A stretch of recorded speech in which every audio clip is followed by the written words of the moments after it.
Anxiety, stress, depression are mental health conditions that a person can't just get over or move on from. And Dr. Karen DeCoker is here to share some important things to know this National Depression and Mental Health Awareness Screening Month.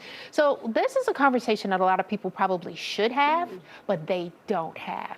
And I know doctors are now trying to help with that, because when you walk into the doctor's office, they actually have you fill out like a screening, a depression screening. And I look at some of the questions and I'm thinking, can you really tell if I'm depressed just by answering these 7 questions? I don't think that those screens are used for a diagnostic purpose. It's more to open the conversation, and depending on the questions that are used, sometimes to get people thinking about, are my symptoms really depression? Is this normal? And maybe if it's something you've lived with for a long period of time, you might not even recognize that that's not what you should be experiencing on a daily basis. Oh. Yeah, I was gonna say, how do you know when it's more than just like, I'm in a bad mood, I'm having a bad day? Because a lot of us, who grew up in an era where it's like, rub some dirt in it, you're fine. Right, so what's the difference between you're gonna be fine when it's something that you need to see somebody for? I think sometimes it's more about the longevity and the severity, both. I mean, any of us can have bad days, like you said, or even bad clusters of days, or you're experiencing a more stressful period of time in your life. And so before we look at a formal diagnosis for anything like that, that we should be intervening or having, treatment beyond, talk therapy and so forth, is that we really want to look at what's the severity, and really the most important thing is, how is this impacting your life?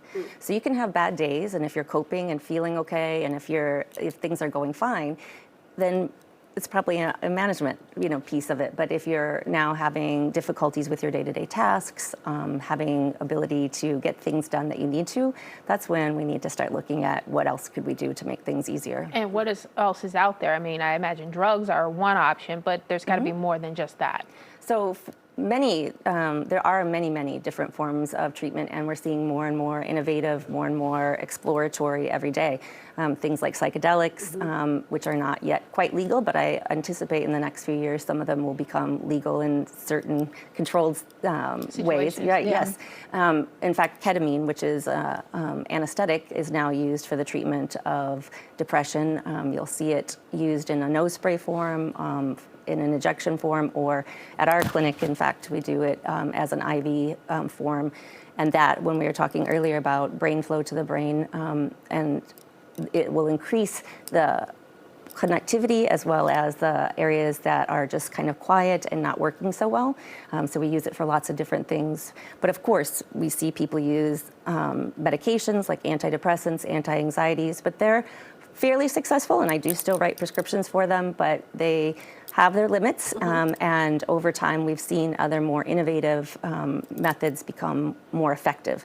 Certainly, having a mental health care provider, therapist, having kind of a multimodal approach to things is the most effective, as opposed to just thinking, I can take a pill and it's going to go away. Oh. It's crazy though too, because we've seen, like, Ariana Grande posted on social media, she had gotten a brain scan done that showed, I don't know if it was PTSI or PTSD from, was it the bombing at one of her concerts?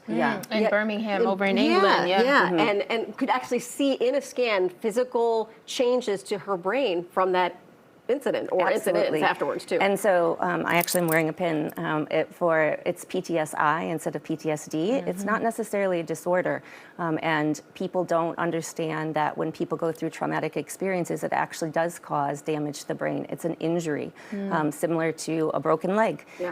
If you break your leg, we fix the leg, and then you have physical therapy, casting, re-strengthening, and so forth. And so when there's damage to the brain, it's the same thing. We want to biologically fix as much as we can, and then use the other support modalities like therapy, medications, and things to support that longer healing. So PTSI does not necessarily mean that you were physically injured in your brain. It can also mean that you've had an experience that actually changes the structure inside your brain? Right, because our nervous system, our flight or fight response system is there to protect us, but in extreme situations, either durations or like the intensity of something, many people think that the only people that can get PTSI or PTSD are soldiers, or they've had to have like some really horrific thing happen. Now, Ariana Grande, that I think is pretty traumatic, but at the same time is that your body floods with chemicals, there's extra electrical conductivity,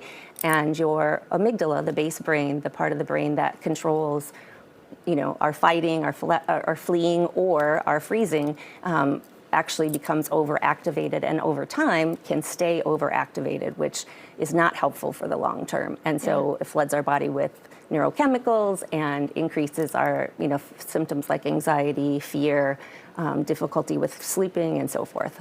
It's so interesting and so great these conversations are being had, because people have to realize it is an injury just like any other part of your body, and having these problems do not make you wrong or like you did something wrong. Right. And I think one of the small things that COVID did positive for us is we saw how the virus invaded the nervous system. People lost their sense of smell, sense of taste. People experienced anxiety, brain fog.